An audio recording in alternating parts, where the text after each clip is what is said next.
So the first Resident Evil movie came out in 2002. Yes. What did you think of that movie when it came out? I loved it.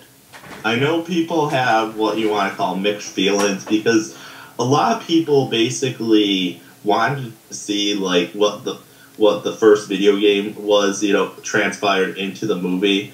But Paul W. Anderson went a different route. He basically explained the incident that happened prior to what happened in the mansion that you played in the first video game. And actually at the same time this movie came out, I believe it was maybe about a few weeks after, maybe about 3-4 weeks after Resident Evil 0 came out, which is actually the prequel video game to the first Resident Evil, video game. And, both things served as great prequels.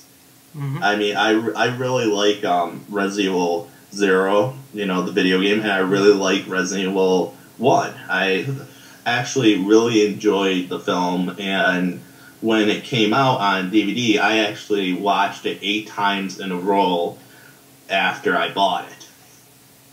Okay. So, what would you rate the first Resident Evil movie out of 10?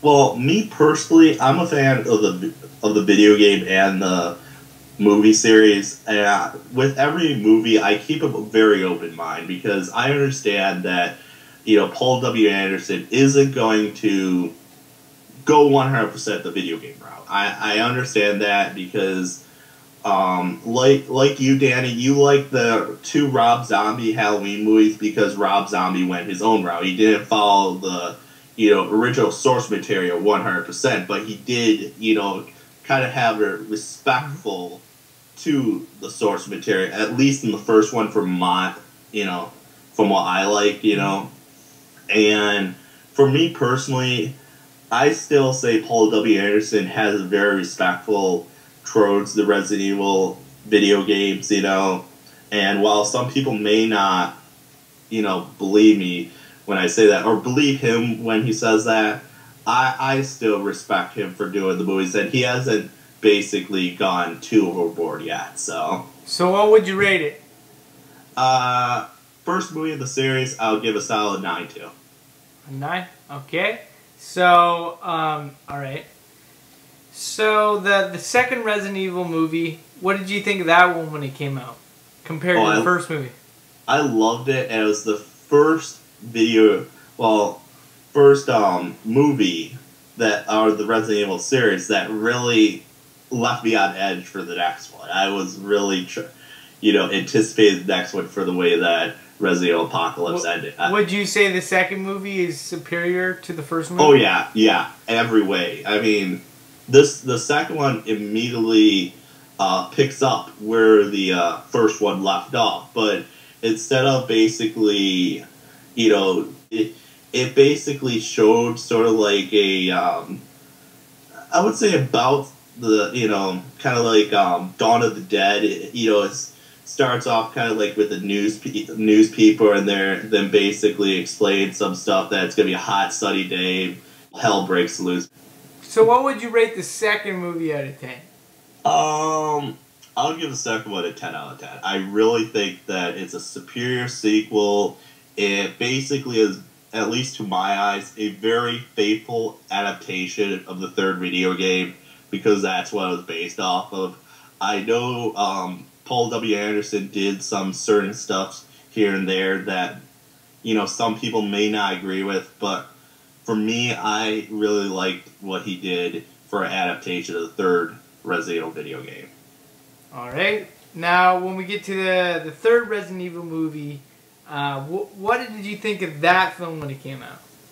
Alright, disappointment, and, I thought it was good, but I was a little bit disappointed in it. I mean, and here's why, is that at the time that film I believe it was shooting or something like that. They were originally supposed to get the girl back that played Jill Valentine in the second movie, because the way that the second movie ended and everything like that. And at the time they were shooting that film, they basically, I don't know what exactly happened. I think she was too busy doing another film, so they couldn't. What do you think about Resident Evil Extinction?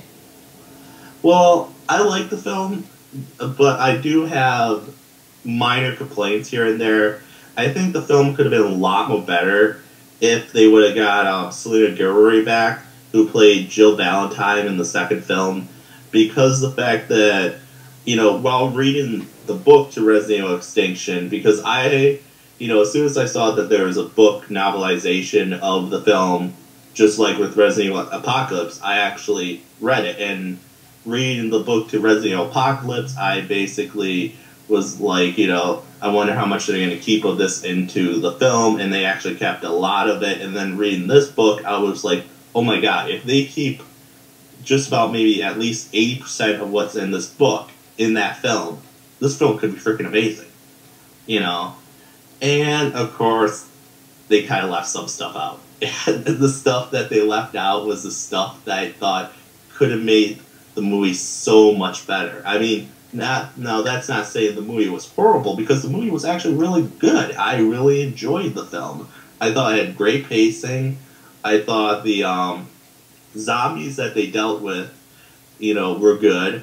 I liked the fact that they went into a little bit detail of why, Alice vanished after the second movie. Mm-hmm. But, one of the things is that I think that that's one of the faults within the film, because while they did go into little detail, the book went into this huge amount of detail why she did what she did. So you're saying that the problem with Resident Evil Extinction is the fact that they don't have as much character development. Yes, basically, because if they would have done what this book did, and had gone, certain areas that this book did, it would have been so freaking awesome. I mean, like one of those things. Now, this is a spoiler, but however, at the end of the second movie, you find out that Alice is under control, through Umbrella. Umbrella's controlling her at the end of the film. And that was a big cliffhanger.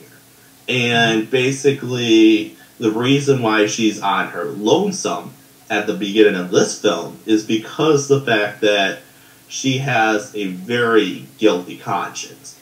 Because in the book, you find out that she actually murdered Dr. Ashford's daughter, in the book, when she was under mind control through Umbrella. Because Dr. Isaac basically told her to shoot her, and since she was under control, even though she didn't want to, she did it anyway. And basically, that thing was basically really haunting her. Like, that was the main reason why she basically, isolated herself from everyone. She didn't want to be near anyone because she didn't want to hurt the ones that were close to her. And so basically what she did is she basically programmed the satellites when they're in orbit in her watch so that she would know exactly what timing they would come in orbit and everything like that. Now, they did keep the whole program and, with the satellites in orbit in the film, but they didn't basically go into detail why she did it.